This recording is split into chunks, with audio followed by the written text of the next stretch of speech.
Good afternoon. So nice to be in person. Ooh. And all the people online that are out there, welcome, welcome.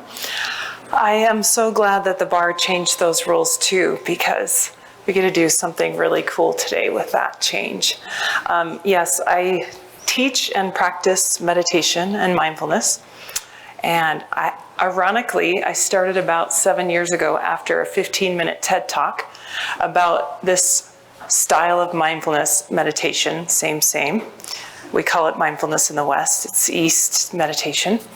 But it was a practice of meditation that was actually done in prisons around the world. And I watched this little TED Talk, and they were giving this practice. It's a 10-day practice. You meditate for 10 hours a day, and you learn this particular style and method of meditation. So you sit on the cushion for 10 hours a day. And I thought, well, if they can do it, maybe I can. So I decided to hop in the car, and I went on my first retreat. I don't know why they call them retreats. You're there sitting with all of your mind chatter and all of your stuff for 10 days. But that's kind of how I got into it. And I thought, I want to be able to have a long haul mental health practice to be practicing law and to support me. And so I did, and I learned about it.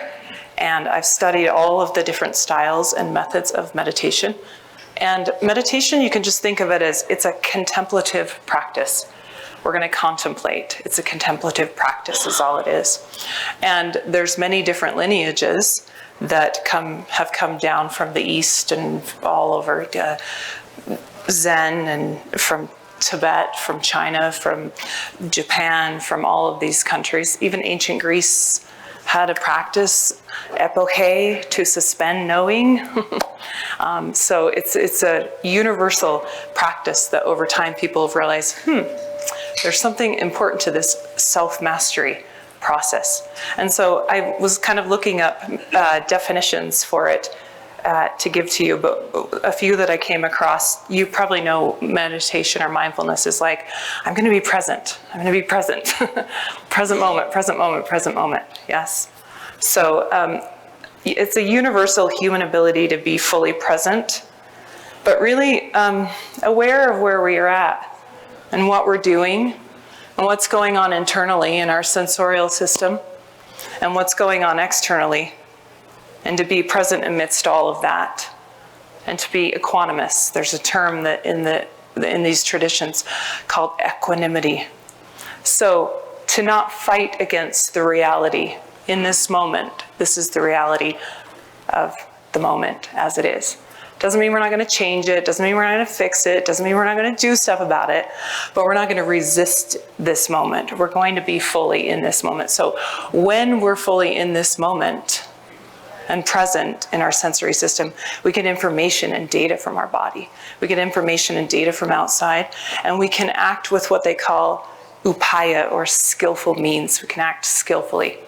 And so it's a practice over and over, whether you're on a formal meditation cushion, you see the picture, like the meditator sitting on the formal cushion, or you're out and about in the world, you're practicing just having that self-mastery over your sensory system. So, and the goal of it is to wake up to the inner workings of our mental, physical, and emotional body and what's going on and those states of being. And the cool thing is mindfulness is available everywhere. Anytime you can access it. So there are 4 types of meditation. I'm going to talk to you about those. But before I start, I just want to get a feel for the room. How many of you have a meditation practice or a mindfulness practice? Just curious? All right, awesome. Great. Okay. So after we leave and you walk out that room, if I ask you at the end of this hour, how many of you are meditators or have a meditation practice, you will all be able to raise your hand and say, I do too. So if you've ever been curious about this, which I hope you have you seen the data? Have you seen the neuroscience? Better sleep, less rumination, stress, heart rate, blood pressure, physical, I'm sure you've read the articles of like, these are all the myriad of things mindfulness can help us with, right? So you're like, ooh, that's kind of good. I might want to try that. So when we're done today, you will all be able to say, I am a meditator and I know about meditation, what it is, and I know how to practice it. So I thought that would be the most practical thing I could do with this time with you, is to actually let you practice. We practice law, right? So we're going to learn how to practice meditation today. So that sound like a good plan? Yes? We're down? Okay. It's a quiet group. Okay. So what really is this contemplative practice? There's 3 things that we're doing. Every single time you practice, you become present, you become aware of your sensory system. We're building 3 skills. This is just a skill set. We're building skills, this self-mastery. And the first one is concentration power. The ability to concentrate on what you deem relevant. Like fully be present, instead of like multitasking. Oh, I forgot the dishes. I forgot this. Did I leave the oven on? Oh, I got that case. I got to call that person back. Do you guys experience that like 24/7? A lot of that, yes. Or like, I was supposed to be concentrating on this and I'm worried about all these other things that are happening, right? So one of the skills that you're developing, which we just don't even teach in the world, is an important skill, right? Is the power to concentrate. So concentration power. The second one is clarity. And it's sensory clarity about really what's going on in your inner system. And everything that you will ever experience comes in 3 ranges in see, hear, or feel. What you see, what you hear, and what you feel. On the inner realm, the inner chatter of your mind, and the outer chatter of the world, see in, see out, what you're seeing out, what you're seeing and creating in your inner world. So there's like an inner world and an outer world. What you feel, physical sensations or emotions. So imagine if you had mastery of and knew moment to moment every feeling, sensation, thought, physical, emotional, and had mastery of that. And so that's what this practice is about. So neuroscience studies 4 different types of meditations or meditators. So when they tell you meditation does this, or meditation helps you with that, or helps you with that, they're studying 4 different styles of meditation. And the first one we're going to do today is the chill out aspect, right? When you think, I want to meditate, because whenever I hear people say they want to meditate, they're like, I just need to chill out, man. Calm down, right? Reset my nervous system, recalibrate my nervous system from constantly fight or flight, right? From the moment you wake up in the morning, first thing hits you, second dart, third dart, fifth dart, right? Or even when you're having a conversation, or you, for instance, you're walking in the middle of the night and you stub your toe and you're like, we stub our toe, right? Or we run into something or we get hurt. And it's like the first dart, and then the second dart is, oh, this damn kid shouldn't have left that in the room. Oh, fifth dart, sixth dart, this is gonna hurt. I might have to go to the hospital. Have you ever been caught in that rumination where you're like, they call it first dart, and then it's second dart, third dart, and then you're off to the races in your mind, yes. And so today we're gonna practice a focused attention or calm abiding. In the traditions, they call this samatha or shamatha, but it's really calm abiding, to be able to abide in calmness amidst the chaos of life. So that's the first method, is focused attention. The second practice is a heart-based practice. And I say heart-based practice in this room, I'm like, okay. A heart-based practice, it's basically emotional intelligence. It's intelligence about your emotions. And what do we do about our emotions in the West? And what do we do about our emotions as lawyers, right? Oh, I stuff that down, push that away. I don't know how to do that, right? And when we think about it, I was a prosecutor for many, many years. and I do defense work now, when you think about all of the things that we see in these cases, the photographs, the violence, the audio, the video, and we see all that come in, and we kind of compartmentalize it, and we just say, I got a job to do, I gotta be stellar, and we think, oh, that doesn't really affect us, right? This isn't really, yeah.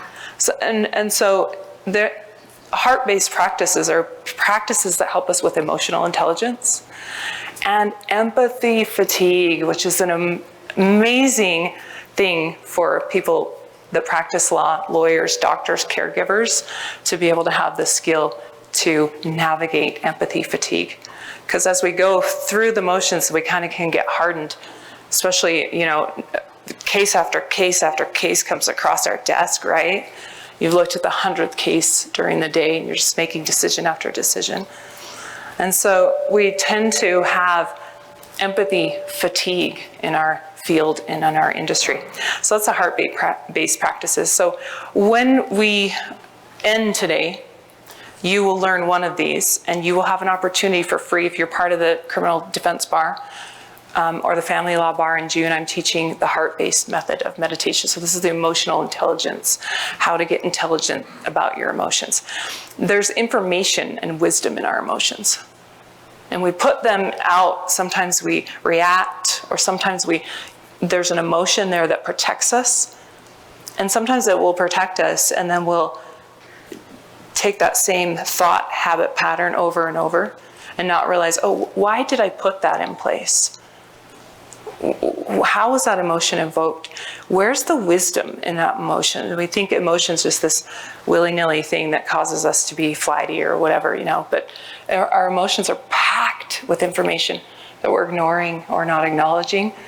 And the other aspect to emotional intelligence is we're not skillful with our emotions, right? I mean, look at us nowadays, especially after 2020, you saw like the DV rise, the DV cases rise, like how to handle this extra stress that we're under and how to handle this stuff. So we're not very intelligent about our emotions. And it also takes a lot of energy, right? Like there's a lot of energy stored in there in terms of literally like holding these things in place, or not, I don't have time to feel that. I don't have time to experience that.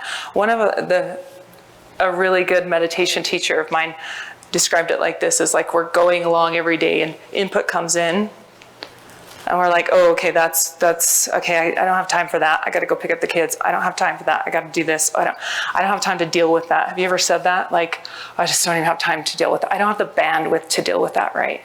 Yeah. So that's what the heart-based practices do. They help us in that realm. And then the other two are open monitoring or deconstruction, really deeply getting into your sensorial field and deconstructing it. And then the last method is self-transcendence, or self-mastery of your world, inner and outer world. So those are basically the 4 styles or types of meditation in all of the practices. So now you can walk away and go, oh, I know all 4 styles of meditation. And you can practice. What's really cool is once you learn them all, you can like pull them out like tools in your toolbox, or you're like a superhero and you're like, I'm gonna pull that tool out or weapon or whatever. I'm gonna pull that out right now because this is handy, and I'm gonna pull this out right now because this is handy. So once you know them, you get to do that. And so I thought, instead of droning on, we're gonna do a quick little practice. I wanna teach you 2 ways to practice. So there are 2 ways to practice meditation. What we see, right, you've seen the formal cushion practice. It's called formal practice. It's like 10 minutes or longer. Usually people are eyes closed and they're sitting there, they're really quiet. We're gonna practice that actually today. But there's another way to practice, and it's just bringing this practice off the mat and off the cushion and into your everyday life. Because I always tell people, it's funny, and you'll see people, they're like, I meditate for an hour a day or all this time, and then I get off the cushion and I'm like, my life's kind of a shit show though. Like it's not translating, it's not coming off the cushion or off the mat. So I would say, if you're practicing a meditation or mindfulness method, you wanna know, is this working? Is this helpful? Look at your everyday life. Are you calmer? Do you have better relationships? Do you have a deeper connection to your sensorial system? do you interact with the world in a different way? And that's how you tell. So that's daily practice. You can practice meditation or mindfulness anywhere, anytime. And so we're going to do a little micro practice. You can call it a micro hit, micro dose, micro practice, whatever. So this is like a mini practice that I'm going to teach you. You could do less. This is like 2 minutes or under. Could be 30 seconds, could be 1 minute, whatever it is. So we're going to practice this feel rest technique, this calm abiding technique. And then before, this is where I love to do it. You can do a bookend practice. I'm going to go in and do an oral argument, or I have a really important opening or closing statement to make. Take a break beforehand. Take 30 seconds. Calm down. What happens to our body when we calm down? Heart rate, blood pressure, nervous system reset, right? And then we get into our prefrontal cortex of our brain and we start to chill it out. We start to come in our logical mind. And then that opens up space for, I can react or I can interact rather than react. So it may be that you have a witness on the stand and you're hearing them give a testimony. Have you ever noticed that when you're in flow and you're like, oh, I could use that. Oh, that's interesting. Oh, I better explain that to the jury. Oh, I better, right? And you're just like, who was that person, right? If you do this little practice, it's a great little bookend beforehand.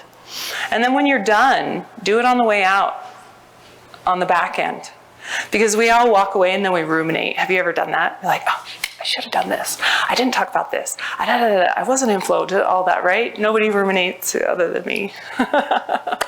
So as you walk out the back end, take a minute, do this little calm abiding practice, and then see what wisdom, this is a practice of wisdom, you can glean, experiential wisdom from that. So rather than you just walk away and ruminate, you walk away and go, oh, but this also happened, and this happened, this happened. And what I found through this practice, it really helps you be creative, spontaneous. This is like the birthplace of spontaneity. So it's a great little practice. So we're going to try it really quickly, or we're going to try it here. Sorry, I lost track of my time, so I'm not quite sure where my time is. So we're going to try this one, and then I'm going to teach you a little bit more about this technique. And then we'll do a little bit more formal practice. And then I'm going to leave time, hopefully, for you guys to ask questions about this. So when you walk out the door, I know how to do this and I'm confident. And there is a handout that I gave them. So it has this practice on a little handout as a little synopsis. So if you get home and you're like, oh, what did she say? How do I do that? You've got a little cheat sheet synopsis in there so you can practice it later on. So I'm going to have you guys just in your seat, put your feet flat on the floor if you can. Just uncross the legs. Oh, there we go. And then come to a comfortable seat. So really seated upright sends a signal to the brain to stay alert, right? Because we're going to get calm. So the first thing you're going to do is zonk out, and you just ate lunch, right? So raise up, and then settle in. So you're going to raise up through the spine, send that alert signal to your brain. Say, hey, pay attention, something important's happening. And then kind of relax the rest of your body. So your spine is kind of like a tuning fork for this practice. And then I'm going to have you just close your eyes. We're going to take a few breaths here. Maybe you can open the mouth and kind of let out an exhale if that feels good to you. Like, just nice exhale. And then on your next couple of exhales, when you take an exhale, you're going to physically relax the body.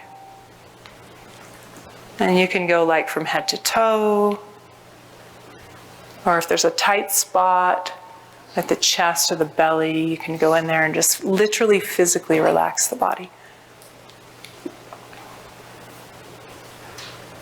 Just taking a few more breaths.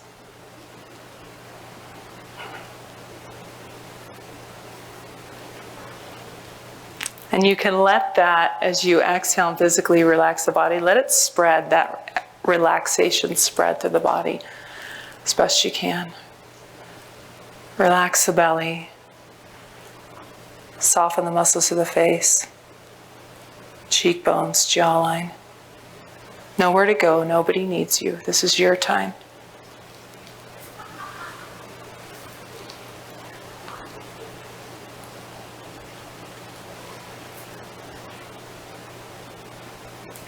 I'm going to take about 4 or 5 more breaths before we end this practice and transition out. You don't have to count them. Don't worry about that.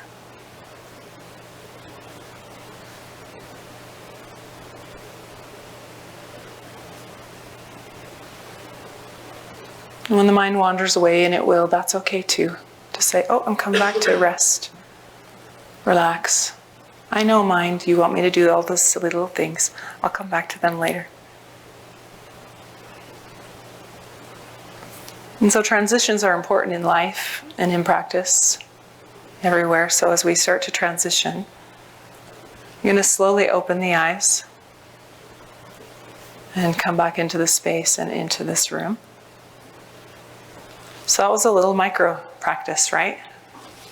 How hard is that, right? We could do that. Now imagine you come home from the office or your home office, wherever you're at. Now we're half online, half everywhere. This is awesome. We get so many more opportunities in life. So imagine like as you pull in the driveway or before you're walking out of your office, you just did that. Before you came out to greet your family, to have dinner, right? Great little time. So those little micro practices, you can put them anywhere you want. So any comments, reports from that? Questions? Anything? Yeah? No? Okay. All right. Okay. So I wanted to just go over just 2 more quick things and then we'll go into this practice. So I've got 30 minutes and we've got to get moving. Sorry, I couldn't see the clock at first. So one thing this practice also helps with, 3 things that have helped me personally in my practice of law, and quite frankly, everywhere, every facet of my life, is sensory mastery. So this 7-Eleven, this 24-hour 7-Eleven is open, right? We're always cognizing, recognizing, input, input, input. Do you feel that? Or like 200 years ago, think about the information your grandparents, your great-great-grandparents got. Maybe we get more information in one day than they got in a year, right? Emails, text, always coming at us. And your sensory system's on like 7-Eleven 24/7, right? And so this sensory mastery is to be able to be present and be aware of this input that's coming in. And instead of like stuffing it in a corner or forgetting it or getting angry about it or reacting to it, because this is what we're constantly doing. We're like craving, I want that. Oh, I don't want that. I want that. Because we'll see like Sally on the road and we'll see a face and we'll start to cognize and go, oh, who is that? Oh, it's a woman. Oh, do I know her? No. Yeah. Oh, I do know her. Who is it? It's Sally. Oh shit, I don't like Sally. I'm going to walk away from Sally. Right? So, or, oh, that's Sally. And yes, I want to talk to Sally. So we're constantly going, I want that. I don't want that. I want that. Right? So this is a sensory system mastery over all of that. So you can have equanimity or neutrality or happiness independent of the Sallys, independent of whatever it is. So you're not being dragged around all day long like a rag doll. That's one thing that I've really experienced in terms of practicing law, is that we have habit patterns in our brain. Our brain's a very smart little tool. It calibrates and it goes, oh, you've dealt with that opposing counsel before. Oh, you had this judge ruled in this way before. Somebody did this before. This is just like that case. And our brain does it for efficiency reasons, right? It's like, whew, we know where we're going there, right? But there's this process when we have awareness of our sensory system. They call it pre-processing power that meditators have. It's a pre-processing power. So when those things come up, instead of us automatically jumping down this track, this groove, this rut, this habit pattern, we go, oh wait, maybe this interaction, this person might be different, could be different. Can I open my awareness? Can I be present? Can I really listen and interact with them and find creativity, outlets for spontaneity? And so I've found so many amazing solutions and had so many deeper connections in my practice of law because of this mastery of the sensory system. And it's amazing insight and growth process. The other one is Nietzsche. It's this concept, change, change, change, right? We are hitting, I just saw in the news the other day, we're like right here and we're about to go right straight up, exponential, straight up shift. Have you felt it the last 2 years? Yes, in our world, how we operate, how we navigate. They're saying we're going to have an exponentially shift in technology, all sorts of things that are coming at us. And no other generation though, like, has experienced this, you know, that we know of. Maybe some ancient practice people that are not around, but this technology shift. So this is a lot of change coming at us. And so we're resistant to change, right? This is what one of my meditation teachers said. Suffering is the formula. He has a great little formula. He's a little neuroscience teacher. Suffering is pain or change or whatever times resistance. That's what makes us suffer. So there's this concept in this is just rolling with the change. As you learn to become a meditator, you learn to get in states of flow, and you learn to roll with change. And then equanimity is just the happiness independent conditions. So I could go on and on about the benefits of it. Let's get into the practice. So today we're going to practice a little bit of a formal practice, about 5 or 10 more minutes, because I want to give you a formal practice. You got a kind of a life practice, which, by the way, this practice you can do moving. It's not just seated. You can do this moving. You can put it in the background. You can take 10 or 20% of your bandwidth and go, I'm going to do this feel rest practice. I'm going to pepper my day through the day with little micro hits or whatever of rest. Now imagine what you're going to unpack by the time you come home. If you did 2 or those, 3 of those a day and just like decompress the central nervous system and then you came home, totally different being you're going to bring home to your family, right? Or you can practice formally as you're walking to court, as you're going on the treadmill, whatever you're doing. You can do this practice formally and informally. So the benefits of this practice is it's a reward state. Feel good or feel rest is a reward state, calming down, chilling out. And I'm going to just sit down because I don't have my glasses on. My fingers a little bit far away. I want to make sure I don't miss anything in time. So it's a reward state. So it's easy, and it's easy to focus, right? If I tell you was that easy to focus on, feel rest? Like, I could do that all day long. That felt really good for most people. So it's a reward state, and you can access it anywhere, anytime. And it's a great way to boost those skills: concentration, sensory clarity, concentration, and equanimity. Each time you practice, you're boosting those skills. And it's self-care. Like, how often do we do self-care, right?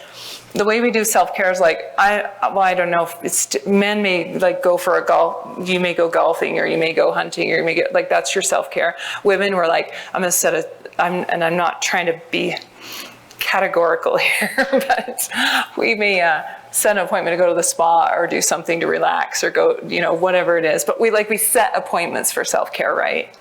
So this is a great way to have self-care 24/7 at your access, at your fingertips, anytime you want. And then how often do we ruminate, wake up in the middle of the night about a case or something, or like, oh, I've got to do that, and we can't get back to sleep, right? So it's a great practice. You can put this in the middle of the night when you wake up, zonk you right back to sleep. So it's a good practice for that too. And it's a practice, they say initially it takes 15 minutes. When you've been ruminating, it takes about 15 minutes to stop that cycle of rumination. And usually they advise you to focus on, go read a book or play a video game or something, right? So you're like, I'm going to distract myself to reset my nervous system to stop ruminating, right? Well, eventually, as I started to do this practice, I got to a moment where I was like, instantly, I could reset that nervous system and get out of that rumination and do a little reset. So it's a super beneficial practice in terms of that as well. And then it's, so let's define rest. So what is feel rest, or what is this practice of calm abiding? You're just noticing, now here's the nuts and bolts, this is how you do the practice. You're just noticing any slowing down of the sensory system, any relaxation of the sensory system, any calming, anything getting quieter. Maybe it's the thoughts start to slow down, and you're not trying to stop the thoughts with meditation. That's kind of an oxymoron. Your brain is a little computer. But sometimes the thoughts will slow down. So you're notice any slowing down in any of the sensory system. Maybe if you close the eyes and you tend to be a person where you get a lot of visual, maybe the visual starts to slow down.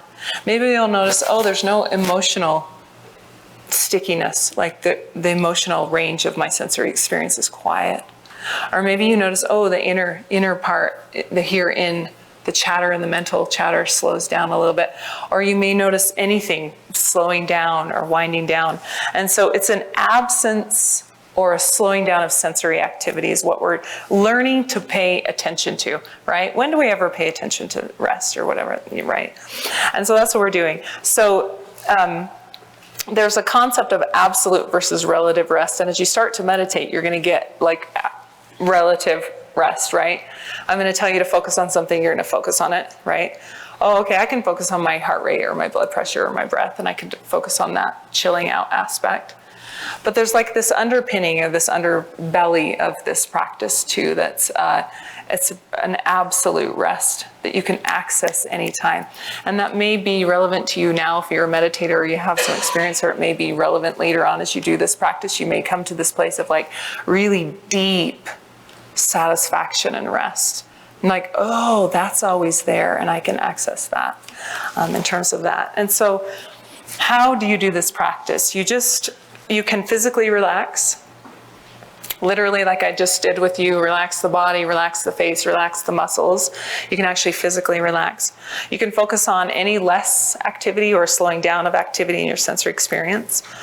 Or you can, you can notice your breath. A lot of practices and lineages focus on the breath.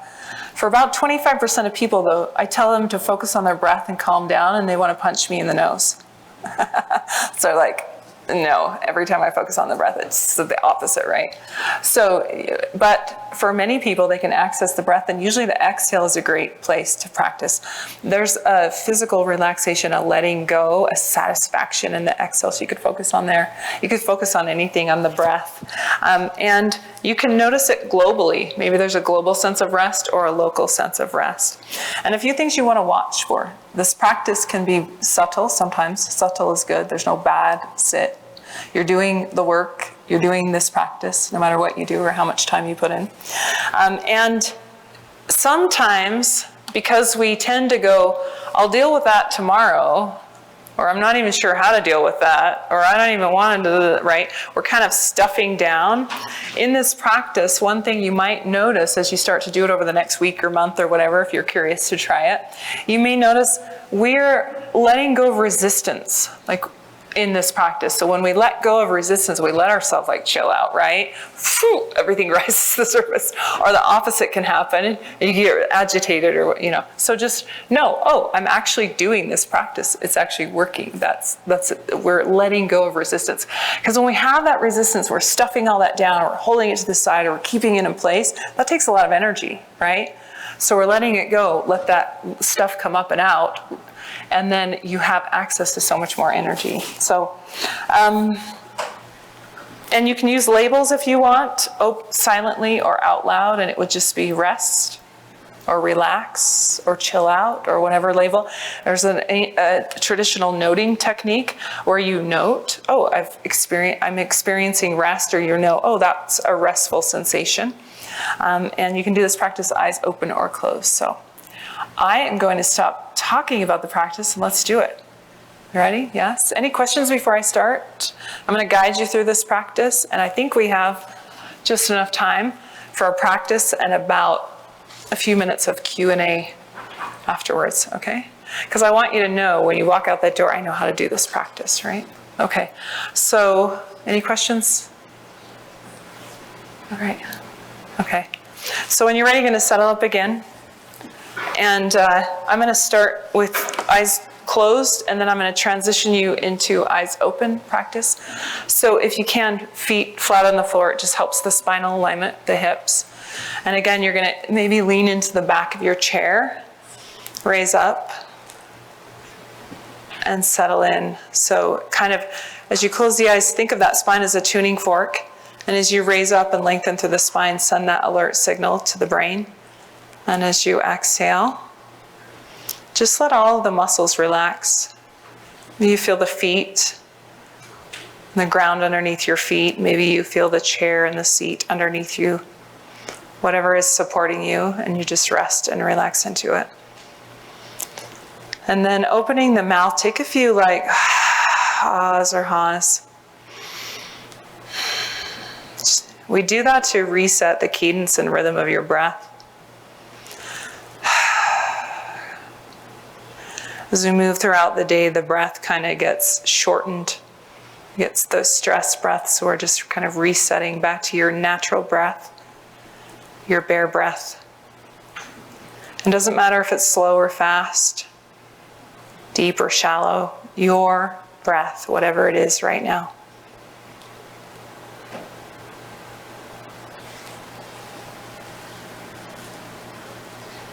And then if the breath is a place that you like to play in, follow the exhale, and on the exhale, relax. Notice the satisfaction maybe, or the spreading of relaxation with the exhale through the body.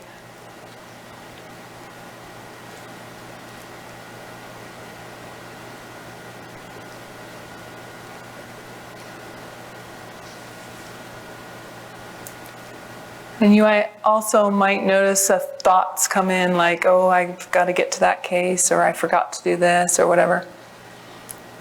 And that's perfectly normal. Our mind's like a little puppy.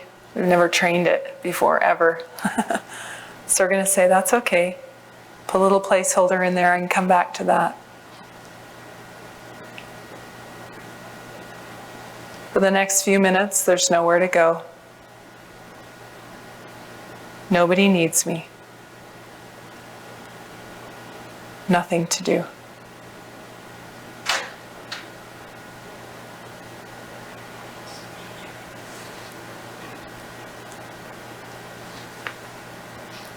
And you may notice or focus on any lessening of sensory activity, any slowing down,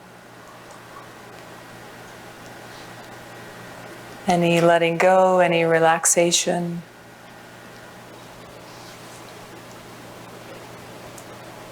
And if there's resistance or there's tension in the body, that's okay, let it be there.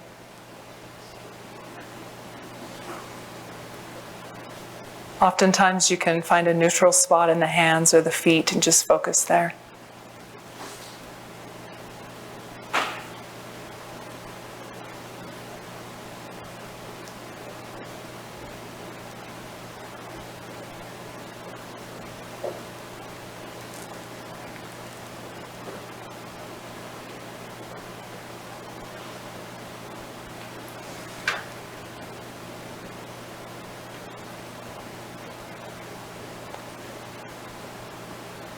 And again, if as we start to let go of resistance, anything arises, physical or emotional sensation or something comes up, see if you can just let it be there. And focus anywhere you can taste the flavor of rest in your experience.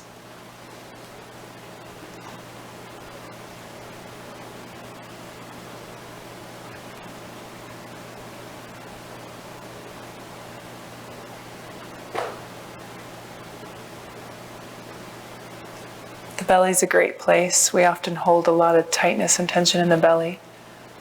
Relax it, let it become full and round.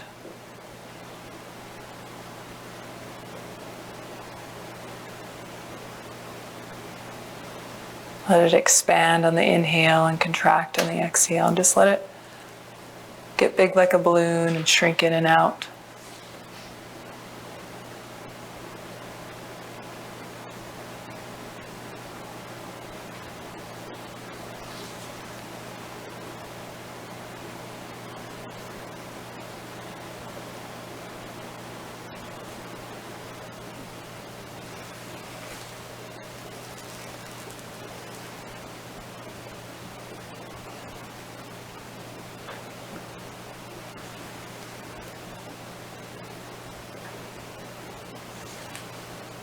We're going to transition in about a minute from this practice.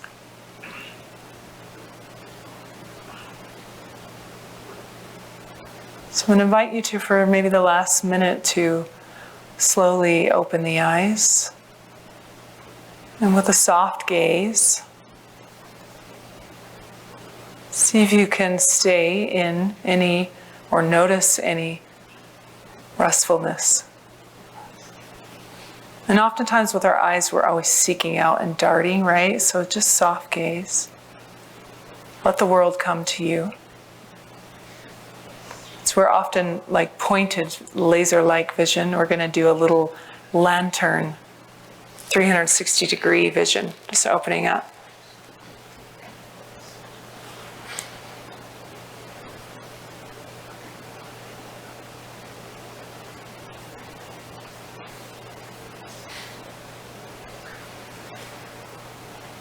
And as we transition out, feel free to move and wiggle about the cabin a little bit. Stretch up. Take a few breaths. Taking your time, coming back into the space. So we got a few minutes here. I'm not sure what, the clock keeps changing on me, so I'm not quite sure how long I have left. Is that accurate? 5 minutes? Okay, gotcha. So we got 5 minutes for Q&A. I just gave you like the Cliff Notes version of meditation. And we practice one version. And again, if you want to practice another version, and sometime in June, they'll put it on the bar website. You can take that one for free. But I'm happy to give you any resources or ask and answer any questions. Anybody have any report about that? Any seemingly good, bad, no right or wrong reports? Any questions about the practice? Yes? So you say this is the Cliff Notes version. Any resources you recommend over others? Yeah, definitely, yeah. So if you like this practice, and you look up, traditionally it's called calm abiding, or shamatha or samatha. And a really good meditation teacher of this practice is, there's like a San Francisco Dharma Collective, Michael Taft, he teaches this method. And he teaches like 15, 20 minutes, and then he goes into a different style of meditation, but that's free every week. And then I have a YouTube channel. It's called Enter Zen Here, and I have probably 100 meditation practices on it. So if you just look up for calm abiding or rest or something in there, and I can post something and maybe give it to Marilyn to give to you guys. But my email is anita.udc@hotmail.com. Anita, Utah Defense Counselor, Umbrella Dog Cat @hotmail.com. You can look me up. And if you have specific questions and resources to ask. But this is just a calm abiding practice, or a single pointed or focused practice. If you're going to look it up, if you look up the 4 styles and then look for a meditation teacher of that. And then Unified Mindfulness, where I, over COVID, took 6 months to get steeped, and I thought, what else do I have to do, right? So I'm going to learn to teach meditation. But Shinzen Young is a teacher. He's a great teacher, and he has a feel rest practice. If you just look up Shinzen Young, feel rest, calm abiding, shamatha, anything. And then I think on my channel, I have a short little 8-minute video of like, here's this practice, the nutshell, and then there are a bunch of practices. You can do this while you're walking, on a walk. You can do this while you're drinking tea in the morning, or coffee, or whatever you do. So thanks for the question. Yeah. All right. Okay. And in terms of resources, there's a great book, a few really good books out there. One of them is by Rick Hansen, Inside Buddha's Brain, if you're looking for the neuroscience of why this works. And I'm a curious science kind of person, so I want to know like what's going on. So Inside Buddha's Brain, he's a neuroscience researcher. Shinzen Young also wrote a really good book on, he also wrote Hardwiring Happiness, and then Shinzen wrote a book, it's The Science of Awakening, I think. It's a really good book, kind of neutral. None of these practices are steeped in any, they're just universal practices. All of us experience this. It's a universal practice of being in our sensory system. So thank you for your time. Anybody has any other questions? Hopefully this was helpful. I might see you in the hallway walking into court, and you can say, hey, I just did a micro hit in the bathroom. Or in my car on the way here. I'll feel rest, calm down. And then I'll be outside if anybody has any questions. So, and my door is always open. If you have ever questions on anything specifically, feel free. I work in your industry, have for 15 years. I know what you go through every single day. It's a tough gig we have. It's a great gig. And since I've learned this practice, it's an even funner. It's even more fun, more inspiring and more creative. It's more creative than I ever thought it could be. So, all right. Thanks, you guys.